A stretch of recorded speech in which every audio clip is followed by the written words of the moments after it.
অনিকেতকে ফিরিয়ে আনলেও অহনাকে জোড়াবাড়ি থেকে বার করে দিল শ্যামলী। হ্যাঁ বন্ধুরা, কোন গোপনে মন ভেসেছে সিরিয়ালে আজকের পর্বে তোমরা এরকমটাই দেখতে পাবে। পুরো গল্পটা জানতে হলে প্লিজ লাইকদের সঙ্গে থেকো। শ্যামলীর কথা শুনে অনন্যা বলে যে ঠিক আছে, আমরা তাহলে ভিডিও ফুটেজগুলো চেক করলেই তো ধরতে পারবো। আমরা যদি ভিডিও ফুটেজগুলো চেক করি তাহলেই সব জানা যাবে। এরপর অনন্যার সাথে শ্যামলী যায় ওই ভিডিও ফুটেজগুলো চেক করতে।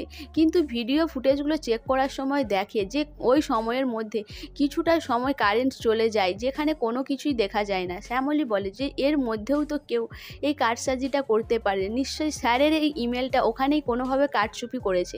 কিন্তু অনন্যা বলে যে যদি কোনো পাকাপোক্ত প্রমাণ না থাকে তাহলে আমরা কি করে সেটা প্রমাণ করব? আমরা শুধু বিশ্বাস করলেই তো হবে না, এটা তো প্রমাণ সহ সবাইকে বিশ্বাস করাতে হবে। এরপর অনন্যা বলে যে আমাদের হাতে আর কিছুই নেই।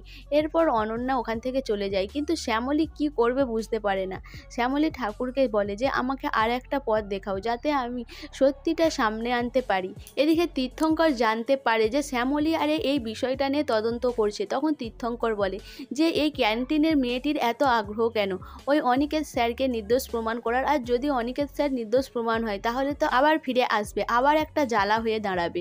এদিকে অনিকেত রাস্তাতে যখন অ্যাক্সিডেন্ট হয়, রাস্তার লোকেরা অনিকেতকে জল খাওয়ায়, মাথায় জল টল দিয়ে সুস্থ করে। তারা জানায় যে তার বাড়ির ঠিকানা দিতে, ফোন করে বাড়ির লোককে ডাকবে।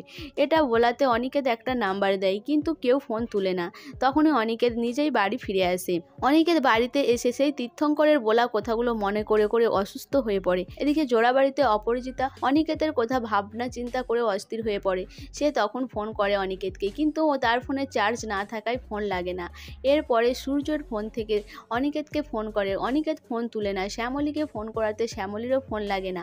অপরাজিতা তখন টেনশনে পড়ে যায়, বলে নিশ্চয়ই অনির কোনো বড় ধরনের বিপদ হয়েছে। এদিকে মন্দারকে ফোন করে অপরাজিতা খোঁজ নেয়। মন্দার শ্যামলীকে সমস্তটা জানায়।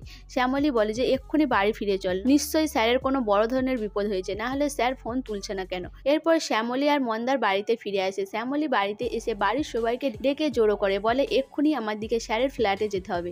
কিন্তু অনিকেতের বাবা কিছুতেই শ্যামলীকে যেতে দিতে রাজি হয় না। তখন শ্যামলী সত্যটা বলে দেয়, বলে যে অনিকেত স্যারের চাকরিটা নেই। এটা শুনে বাড়ির সবাই চমকে যায়। এদিকে আগামীতে দেখানো হয় যে বাড়ির সবাই এসে হাজির হয়েছে জোড়াবাড়িতে। এদিকে অহনাও এসে হাজির হয়েছে জোড়াবাড়িতে। সে নিজের অধিকারের জোরে ওখানে থাকতে চায়, কিন্তু শ্যামলী বলে যে তুমি কোনোভাবেই স্যারের কোনো দায়িত্ব পালন করনি, স্যারকে দেখে রাখতে পারোনি, তাহলে কিসের অধিকার তুমি ফলাচ্ছ এখানে? তুমি এই বাড়িতে থাকবে না, তুমি এই বাড়ি থেকে বেরিয়ে যাও এক্ষুনি, না হলে আমি তোমাকে ঘাড় ধাক্কা দিয়ে বার করে দেব। তখন অহনা আর কিছুই বলতে পারে না। সো বন্ধুরা, শ্যামলী কি পারবে অহনাকে বাড়ি থেকে বার করে দিতে?